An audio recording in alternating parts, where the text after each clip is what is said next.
గుళ్ళోకి వెడితే గోత్రనామాల గురించి ఇబ్బంది పెట్టకండి అర్చకుల్ని. గోత్రనామాలు చెప్పడం సంప్రదాయం కాదు.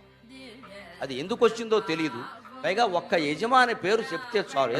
ఈ మధ్య అలా కాదండి, మా ఆవిడ పేరు చెప్పండి, ఆవిడ కోపం వస్తుంది. అందుకని దాంతో ఆగదండి. అబ్బాయిల పేర్లు చెప్పండి, అబ్బాయి పేరు చెప్పగానే పక్కనే కోడలు, మరి నా పేరు, కోడల పేరు చెప్పండి, మనవాళ్ళ పేర్లు చెప్పండి. చచ్చిపోతాడు ఈ అర్చక స్వామి ఇంతమంది పేర్లు చెప్పలేక.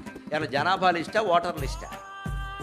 మన అజ్ఞానంగానే దేవుడికి తెలియదండి. మనం వచ్చినట్టుగా నీ గోత్రం చెప్పి ప్రవర చెప్పి ఆధార్ కార్డు చూపిస్తే ఓకే అటెండెన్స్ చేసుకున్నాను అంటాడా? దేవుడు అంటే అదే.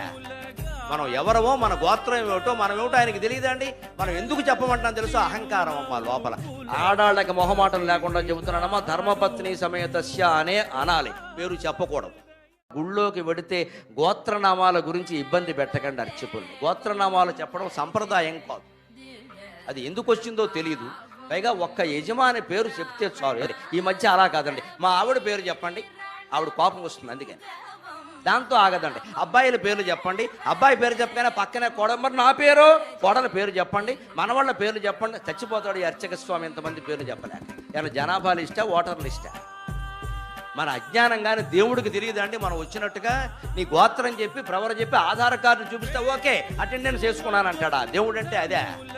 మనం ఎవరమో మన గోత్రం ఏమిటో మనం ఏమిటో ఆయనకి తెలియదండి. మనం ఎందుకు చెప్పమంటాం తెలుసు? అహంకారం అమ్మా లోపల. ఆడాళ్ళకి మొహమాటం లేకుండా చెబుతున్నానమ్మా, ధర్మపత్ని సమేతస్య అనే అనాలి, పేరు చెప్పకూడదు.